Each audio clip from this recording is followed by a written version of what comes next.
अस्सलाम वालेकुम दोस्तों, उम्मीद है कि आप खैरियत से होंगे। तो आइए आज कुछ उत्तर प्रदेश और इंडिया की खबर को जानते हैं। तो पहले इस वीडियो को देखिए, फिर आगे बात करते हैं। यूपी में फ्री राशन बंटने की तारीख बढ़ी, अब 15 जून तक मिलेगा लाभ। योगी सरकार ने जून महीने के मुफ्त राशन वितरण की तारीख बढ़ाकर 15 जून कर दी है। पहले यह 10 जून तक होना था। कुछ डीएम ने समय सीमा में वितरण पूरा करने में असमर्थता जताई थी। अब प्रदेश की सभी कोटे की दुकानों पर सुबह 6 से रात 9 बजे तक राशन मिलेगा।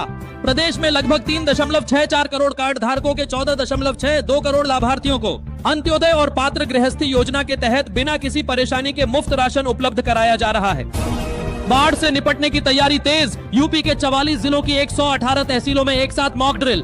उत्तर प्रदेश में बाढ़ जैसी आपदा से निपटने के लिए एनडीएमए और उत्तर प्रदेश राज्य आपदा प्रबंधन प्राधिकरण यूपीएसडीएमए ने गुरुवार को 44 जिलों की 118 संवेदनशील तहसीलों में एक साथ मॉक ड्रिल का आयोजन किया।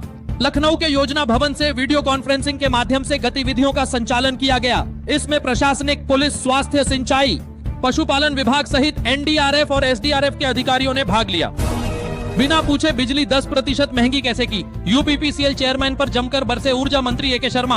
उत्तर प्रदेश में बिजली के बिल में 10% अधिभार लगाए जाने पर बड़ा बवाल हो गया है।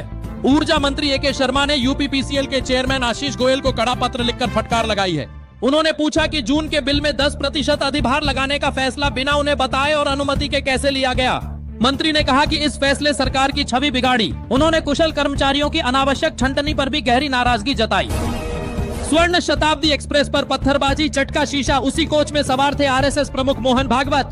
कानपुर से नई दिल्ली जा रही स्वर्ण शताब्दी एक्सप्रेस पर गुरुवार शाम 7:20 बजे फिरोजाबाद आउटर, मक्खनपुर और फिरोजाबाद के बीच के पास असामाजिक तत्वों ने पत्थर फेंका। पत्थर सीधे एग्जीक्यूटिव क्लास के E1 कोच के शीशे पर लगा और शीशा चटक गया। यह घटना इसलिए बेहद संवेदनशील हो गई क्योंकि इसी कोच में आरएसएस के प्रमुख मोहन भागवत यात्रा कर रहे थे। घटना के बाद रेलवे और पुलिस प्रशासन में हड़कंप मच गया। किसानों को बड़ा लाभ, यूपी में 43,850 हेक्टेयर बंजर और बीहड़ भूमि बनेगी कृषि योग्य। उत्तर प्रदेश सरकार ने कृषि क्षेत्र और किसानों के विकास के लिए एक अहम कदम उठाया है। पंडित दीनदयाल उपाध्याय किसान समृद्धि योजना के तहत वर्ष 2026-27 तक राज्य की 43,850 हेक्टेयर बीहड़, बंजर और अनुपयोगी भूमि को कृषि योग्य बनाने की मंजूरी दे दी गई है। इस विशाल परियोजना पर लगभग 125.52 करोड़ रुपए की लागत आएगी। दोस्तों, क्या आप भी किसान हैं? कमेंट जरूर करें। प्लेटफॉर्म पर बिकेंगे स्थानीय हस्तशिल्प, यूपी के 24 रेलवे स्टेशनों पर ओएसओपी योजना का विस्तार। उत्तर मध्य रेलवे के प्रयागराज मंडल में एक स्टेशन एक उत्पाद ओएसओपी योजना का तेजी से विस्तार किया जा रहा है। इसके तहत मंडल के 24 प्रमुख रेलवे स्टेशनों पर स्थानीय कारीगरों के हस्तशिल्प और ओडीओपी उत्पादों को सीधे प्लेटफॉर्म पर ही बेचा जाएगा। इस योजना का मकसद स्थानीय हुनर और उत्पादों को बड़ा बाजार उपलब्ध कराना है। इससे रेलवे स्टेशन पर आने वाले यात्रियों को सीधा स्थानीय स्वाद और कला मिलेगी। संभल बवाल मामले के आरोपियों को हाईकोर्ट से बड़ी राहत, आपराधिक कार्यवाही पर लगी रोक। इलाहाबाद हाईकोर्ट ने संभल कांड मामले में नामजद आरोपियों को अंतरिम राहत प्रदान की है। कोर्ट ने संभल जिला अदालत में आरोपियों के खिलाफ चल रही आपराधिक कार्यवाही पर अगली सुनवाई तक रोक लगा दी है।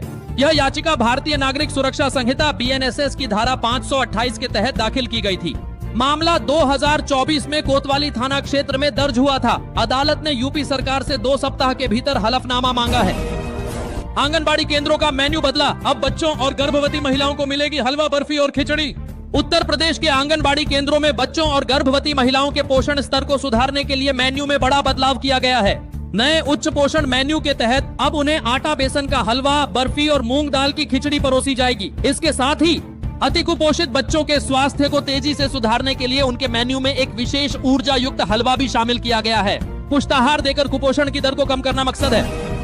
राम मंदिर के चढ़ावे में चोरी के आरोपों पर एक्शन, रिटायर्ड सैन्य अधिकारी को मिली जांच की जिम्मेदारी। अयोध्या के राम जन्मभूमि मंदिर में चढ़ावे की चोरी और हेरफेर के आरोपों पर पहला बड़ा एक्शन हुआ है।